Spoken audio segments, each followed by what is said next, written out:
સૌથી વધારે બલિદાન કોનું? મારી ચેનલ માં નવા છો તો મારી ચેનલને લાઈક કરો, શેર કરો, સબસ્ક્રાઇબ કરો. ધન્યવાદ. ફરી એકવાર રાજા વિક્રમાદિત્ય બેતાલને ઝાડ પરથી ઉતારે છે અને યોગી પાસે જવા માટે આગળ વધે છે. દર વખતની જેમ આ વખતે પણ બેતાલ રાજને એક વાર્તા કહે છે. બેતાલ કહે છે કે વીરબાહુ નામનો એક રાજા હતો, જે નાના રાજ્યો પર રાજ કરતો હતો. રાજા અનકપુર નામની રાજધાનીમાં રહેતા હતા.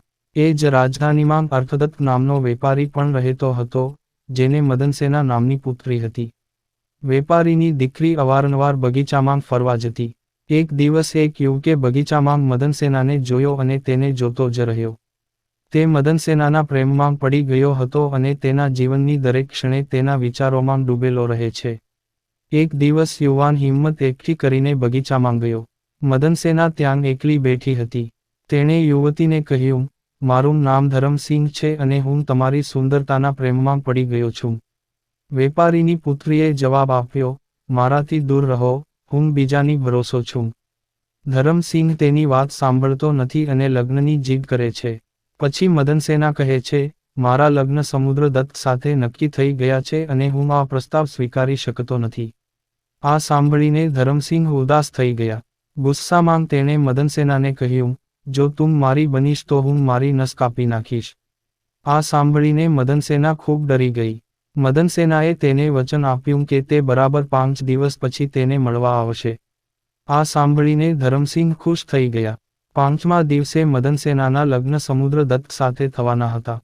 લગ્નની તમામ વિધિઓ પૂરી કર્યા પછી મદનસેના તેના પતિ સમુદ્રદત્તના ઘરે ગઈ, પરંતુ તેને ધરમસિંહને આપેલું વચન યાદ આવ્યું. પતિ મદનસેના પાસે જતાં જ તેને કહે છે કે મારે તારી સાથે બહુ જરૂરી વાત કરવી છે.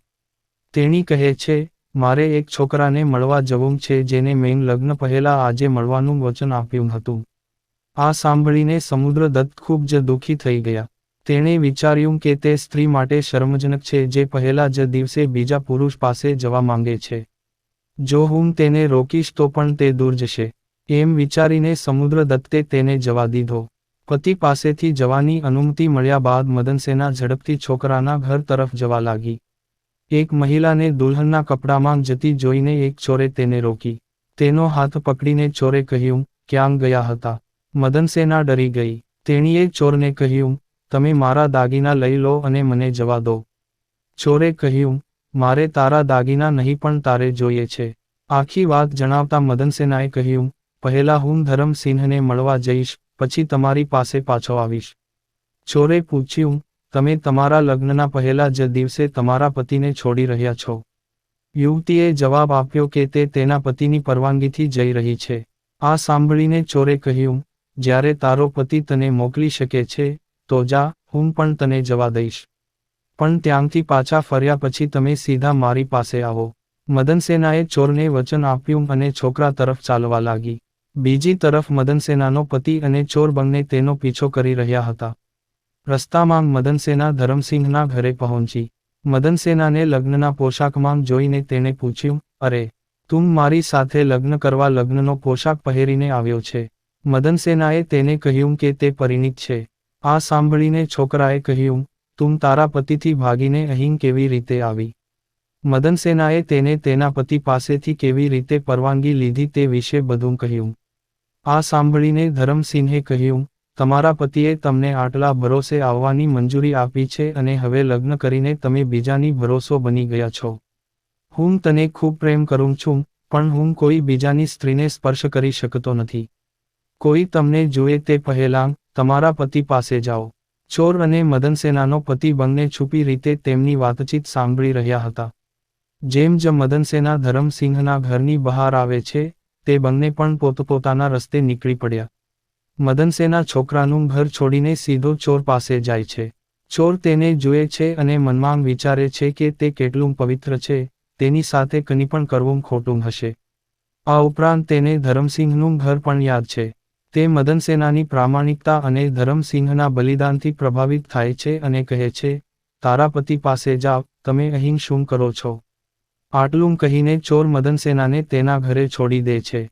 બેતાલ મદનસેનની વાર્તા બંધ કરીને રાજાને પૂછે છે, હે રાજા, હવે મને કહો કે આ ત્રણમાંથી કોનું બલિદાન સૌથી મોટું છે. વિક્રમાદિત્ય કહે છે, બેતાલ એ ચોરે કરેલો સૌથી મોટો બલિદાન છે. આ સાંભળીને તે રાજાને પૂછે છે કે કેવી રીતે. વિક્રમાદિત્ય કહે છે, સાંભળો બેતાલ, મદનસેનાનો પતિ એ વિચારીને જવા દે છે કે તે બીજી વ્યક્તિ તરફ આકર્ષાય છે, આવી સ્ત્રીનું શું કરવું. ધરમસિંહ તેને એવું વિચારીને છોડી દે છે કે તે કોઈ બીજાની પત્ની છે અને તેને પણ ખબર હતી કે તે પાપ કરી રહ્યો છે. તે જ સમયે, એવો ડર પણ હોવો જોઈએ કે મદનસેનાનો પતિ રાજાને સવારે તેને સજા કરવા કહેશે. ચોર કનીપણથી ડરતો ન હતો, તેણે ઘરેણાંથી લદેલી સ્ત્રીને છોડી દીધી. તે હંમેશાથી પાપી કૃત્યો કરતો હતો, જો આ વખતે પણ તેણે આવું કર્યું હોત તો તેને કંઈ ન થયું હોત. તેથી જ ચોરનું બલિદાન મહાન છે. રાજાનો જવાબ સાંભળીને બેતાલ ખૂબ જ ખુશ થયો અને બોલ્યો, રાજા, તમે મોઢું ખોલ્યું છે, હવે હું જાઉં છું. આટલું કહીને બેતાલ ફરી ઉડી જાય છે. વાર્તામાંથી બોધ.